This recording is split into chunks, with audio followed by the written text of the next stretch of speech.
English speaking practice अगर आप लोग एक अच्छे स्पीकर बनना चाहते हैं उसके लिए आपको इंग्लिश ग्रामर और वर्ड मीनिंग ही काफ़ी नहीं है। आपको दिन भर में जितने भी सेंटेंसेस जितने भी वर्ड्स आप यूज़ करते हैं आपको इंग्लिश में बोलने की कोशिश करना चाहिए, तभी आप एक अच्छे स्पीकर बन सकते हैं। तो चलिए शुरू करते हैं। आई का मतलब होता है मैं, एम का मतलब होता है हूँ, आई एम मैं हूँ, आई एम मैं हूँ। ठीक है, देखिए आई एम फाइन मैं ठीक हूँ, वहीं पे आई एम गुड हम जोड़ देते हैं गुड, तो कहेंगे मैं अच्छा हूँ या मैं अच्छी हूँ। ठीक है, ये इज़ एम आर ये प्रेजेंट कंटिन्यूअस की सहायक क्रिया है। सिंगुलर नाउन के साथ जो है इज लगता है, एम के साथ आई और यू वी दे के साथ आर का यूज़ करते हैं। ठीक, आई एम बैक वहीं पे कहेंगे I am back.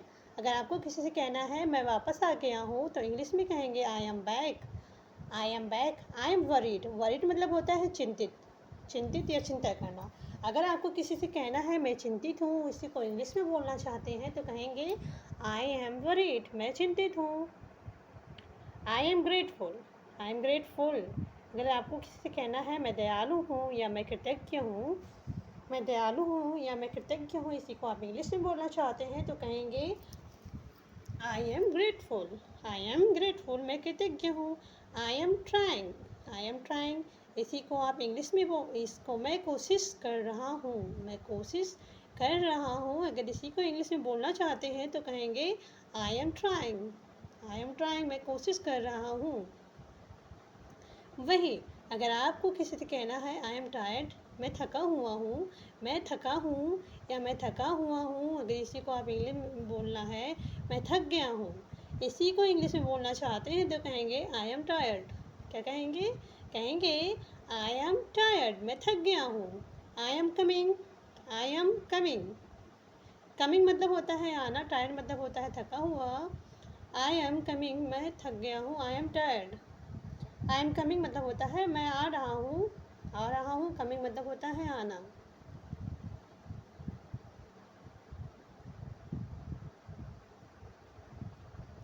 Present continuous अगर हिंदी का वाक्य में लास्ट में रहा है, रही है, रहे हैं तो आप समझ जाना ये प्रेजेंट कॉन्टिन्यूअस है। वही अगर इंग्लिश सेंटेंसेस है इज एम आर का यूज हुआ है तो आप समझ जाना कि ये प्रेजेंट कॉन्टिन्यूअस है। ओके, आई एम हियर अगर आपको किसी से बोलना है आई एम हियर तो कहेंगे मैं यहाँ हूँ, तो कहेंगे आई एम हियर मैं यहाँ हूँ। I am looking, I am looking मैं देख रहा हूँ। अगर आपको किसी से बोलना है इंग्लिश में मैं देख रहा हूँ तो कहेंगे I am looking. Okay, I am looking. वहीं अगर किसी से कहना है आई एम जोकिंग मैं मजाक कर रहा हूँ, इसी को इंग्लिश में बोलना चाहते हैं तो कहेंगे आई एम जोकिंग मैं मजाक कर रहा हूँ। I am joking. I am thinking, I am thinking, किसी से बोलना है मैं सोच रहा हूँ, मैं सोच रहा हूँ, अगर इसी को इंग्लिश में बोलना चाहते हैं तो कहेंगे आई एम थिंकिंग मैं सोच रहा हूँ। थिंकिंग मतलब होता है सोचना, थिंकिंग। देखिए हियर मतलब होता है यहाँ, लुकिंग मतलब होता है देखना, जोकिंग मतलब होता है मजाक करना, थिंकिंग मतलब होता है सोचना। आई एम टीचिंग मैं पढ़ा रहा हूँ, मैं पढ़ा रहा हूँ, इसी को इंग्लिश में बोलना है तो कहेंगे आई एम टीचिंग। टीचिंग मतलब होता है पढ़ाना, टीचिंग मतलब होता है पढ़ाना। मैं पढ़ा रहा हूँ तो कहेंगे आई एम टीचिंग। देखिए आई का मतलब होता है मैं, वाज का मतलब होता है था।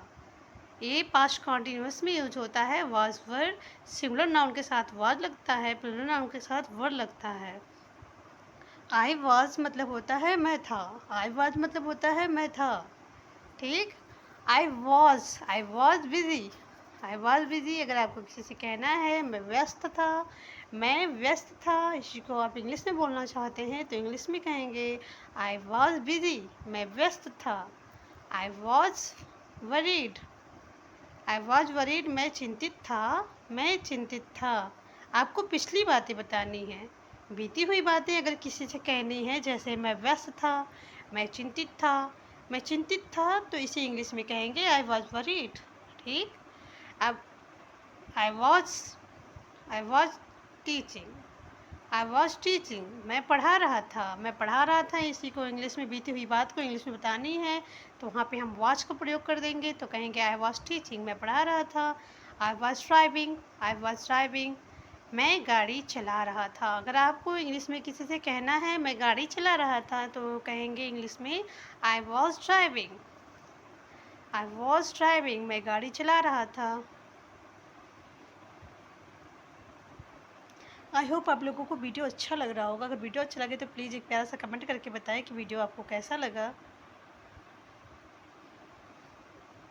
पास, हैव का मतलब होता है पास होना, हैव का मतलब होता है पास होना। आई हैव मतलब होता है मेरे पास, आई हैव मतलब होता है मेरे पास। I have a book, I have a book, अगर आपको किसी से बताना है कि मेरे पास किताब है, मेरे पास एक किताब है, मेरी एक किताब है, तो कहेंगे आई have a book, I have a book. वहीं अगर आपको किसी से कहना है आई have A question, I have A question, मेरा एक सवाल है, मेरा एक सवाल है, तो इंग्लिश में कहेंगे आई have A question, I have A question, मेरा एक सवाल है। क्वेश्चन मतलब होता है सवाल करना, ठीक है। क्वेश्चन मतलब क्या होता है? प्रश्न, सवाल। वी का मतलब होता है हम, आर का मतलब होता है, ठीक है। वी आर मतलब हम हैं, हम हैं, वी आर फ्रेंड, फ्रेंड मतलब होता है दोस्त, वी आर फ्रेंड, हम दोस्त हैं, हम दोस्त हैं। अगर इसी को इंग्लिश में बोलना है तो आप कहेंगे वी आर फ्रेंड, हम दोस्त हैं।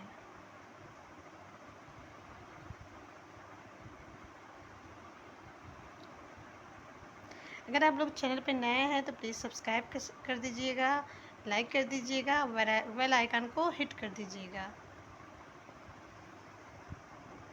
We are fine, we are fine, we are good. अगर आपको किसी से बोलना है वी आर फाइन, हम ठीक हैं, वी आर गुड, हम अच्छे हैं, we are going, we are writing, कुछ भी हम बोल सकते हैं वी आर करके। वी आर गोइंग मतलब होता है हम जा रहे हैं, हम जा रहे हैं। अगर इंग्लिश में कहना है तो कहेंगे we are going, we are going, we are doing, we are doing, हम कर रहे हैं, हम कर रहे हैं। अगर आपको किसी से कहना है हम कर रहे हैं तो इंग्लिश में कहेंगे वी आर डूइंग, हम कर रहे हैं। अगर आपको किसी से कहना है इंग्लिश में we are jumping, we are jumping, हम कूद रहे हैं। जंपिंग मतलब होता है कूदना, फाइन मतलब होता है अच्छा, गोइंग मतलब होता है जाना, डूइंग मतलब होता है करना, जंपिंग मतलब होता है कूदना। वी आर जंपिंग, हम कूद रहे हैं। वी आर कमिंग, कमिंग मतलब होता है आना, कमिंग मतलब होता है आना। अगर आपको किसी से कहना है हम आ रहे हैं तो कहेंगे इंग्लिश में वी आर जंपिंग, हम आ रहे हैं। वी आर कमिंग, हम आ रहे हैं, वी आर जंपिंग, हम कूद रहे हैं।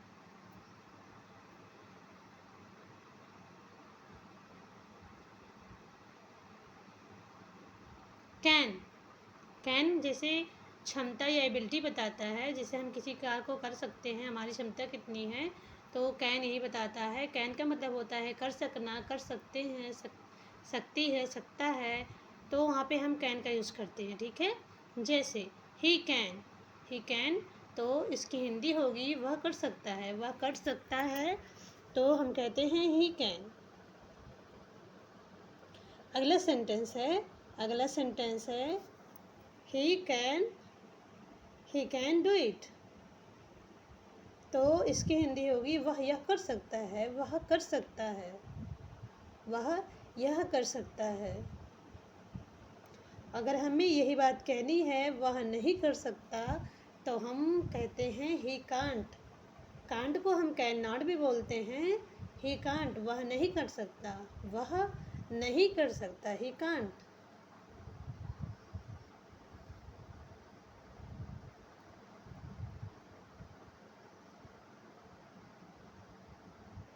अगर आप भारत को एक शिक्षित देश बनाना चाहते हैं तो एजुकेशन चैनल को फॉलो करिए, सपोर्ट करिए।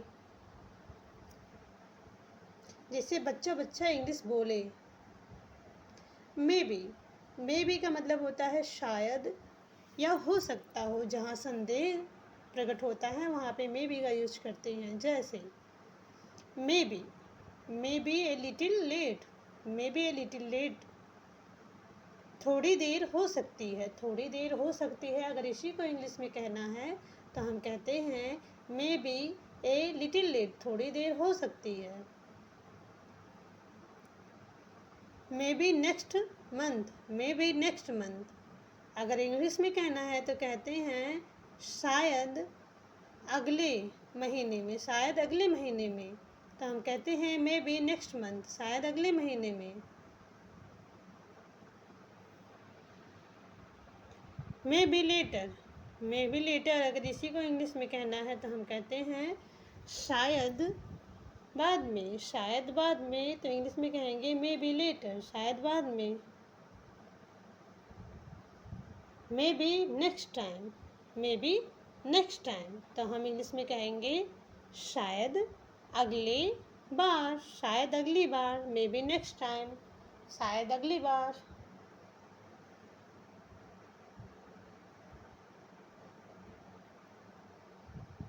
बहुत ही इजी सेंटेंसेस है, बस आप इनको मेरे साथ रिपीट करते रहिए। बहुत इजी सेंटेंसेस हैं। शुड बी का मतलब होता है होना चाहिए। शुड मतलब होता है चाहिए, बी मतलब होता है होना, होना चाहिए, शुड बी। वही हम सेंटेंसेस को बनाते हैं। Should be fine, should be fine मतलब है ठीक होना चाहिए, ठीक होना चाहिए, शुड बी फाइन। वहीं अगला सेंटेंस है, अगर आपको किसी से कहना है ठीक होना चाहिए तो हम कहते हैं शुड बी फाइन। वहीं अगला सेंटेंस है it should be ready now, it should be ready now, अगर आपको किसी से कहना है यह अब तैयार हो जाना चाहिए, यह अब तैयार हो जाना चाहिए, तो हम इंग्लिश में कहते हैं it should be ready now, it should be ready now, यह अब तैयार हो जाना चाहिए। Should be somewhere else, should be somewhere else, अगर हमें किसी से कहना है कहीं और होना चाहिए, कहीं और होना चाहिए, तो हम इंग्लिश में कहते हैं शुड बी समवेयर एल्स, कहीं और भी होना चाहिए। अगर आप लोगों को वीडियो अच्छी लगे तो लाइक सब्सक्राइब करें। जय हिंद, जय भारत।